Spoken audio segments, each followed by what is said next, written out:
In a village surrounded by dense forests and the homes of its people, there lived a young woman named Anggun. She lived alone, and although she was known for her beauty, she was also infamous for her arrogance and pride. Anggun loved to insult the poor and believed she was the most perfect person alive. She often said that no one in the world was worthy of standing beside her. Since childhood, Anggun had been accustomed to living in luxury. Her parents were once wealthy merchants who often traveled to big cities. They always bought her fine clothes, jewelry, and delicious food. However, because she was spoiled too much, Anggun grew up to be pampered and unwilling to work hard. After her parents passed away, she continued to live off their inheritance. Sadly, instead of learning to be humble, Anggun became even more convinced that she was superior to everyone else in the village.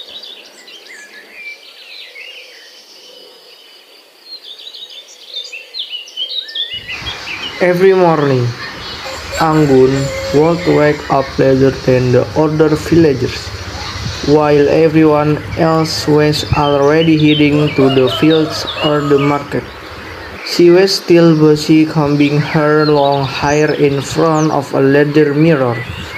Anggun loved to adorn herself with silk clothes she wore from the city.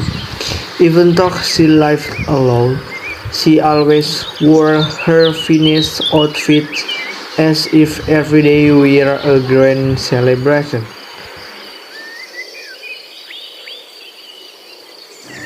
Whenever a neighbor passed by her house, Anggun would often call them over just not to boast about her belongings.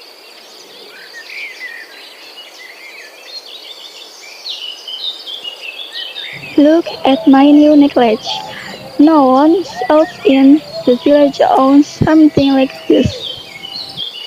Her neighbors could only nod or force a smile, for the Kneel Anggun would never stop talking about her beauty.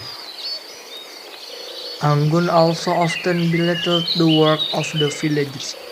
When she watched the farmers returning home with their harvest, sneered. Just rice and corn?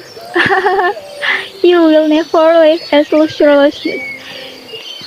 Even when someone in the village fell ill, Anggun never cared. She once sighed. If you're poor, don't get sick. You'd better learn from me how to live beautifully and perfectly. One day, the villagers gathered for a communal work to repair a small bridge that had collapsed due to flooding. Everyone helped except Anggun. When a mother invited her to join, Anggun arrogantly replied, Why should I dirty myself carrying logs that we work of common folk? I belong on a royal throne, not sweating like you. Her words angered the villagers, but they remained silent. They knew arguing with Anggun would only make her more boastful. At midday, while the villagers worked together pounding rice or helping those in need, Anggun never joined. She preferred sitting on her porch, eating the expensive fruits she bought at the market. When children passed by, she mocked them. Your clothes are elegant. No wonder you buy in the mood. Not like me, I belong in a village.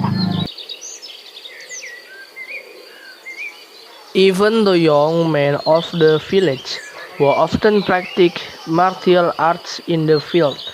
We are not spared from Anggun's mockery, she sighed. You train day and night, yet your flesh are still darkened by the sun. What's the use of all that effort? You'll never compare to me and my beauty. Every night, Anggun would stroll around the village. She did not walk to greet or help others, but only to make sure everyone noticed her. With her proud stride and chin-held height, she hoped all eyes would be fixed on her, but day by day the villagers grew weary of her behavior. They caused to avoid her, though Anggun still believed she was admired. One day, Anggun left her house to parade around the village and seek attention. She wanted to boast about her beauty, convinced that many admired her. She walked to the market to buy jewelry, causing prices that suited her arrogant taste. So she could flaunt her wealth and beauty to others. At the market, Anggun saw even more of her ugly behavior. She begged not to lower the price but to humiliate the merchants. Your goods are worthless, yet you dare to charge so much.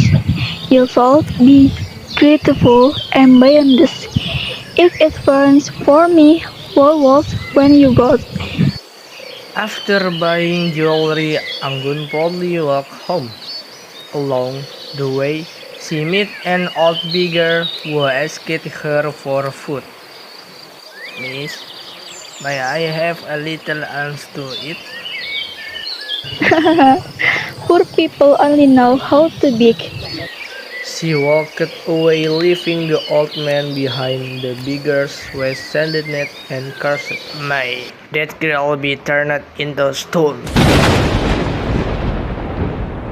But Anggun ignored the curse and continued home. Upon arriving, she showed off her new jewelry to her neighbors, boasting that she was richer and more perfect than anyone else. She entered her house and sat proudly, admiring herself. Suddenly, an old woman came to her door asking for a sip of water, but Anggun laughed at her and rudely drove her away.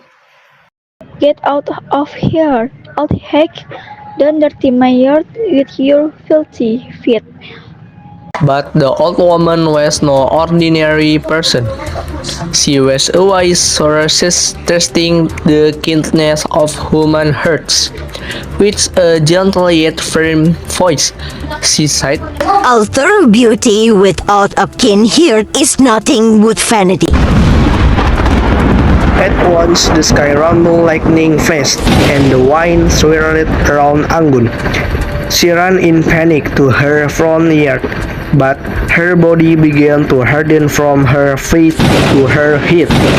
Her once beautiful yet arrogant face froze into a black stone.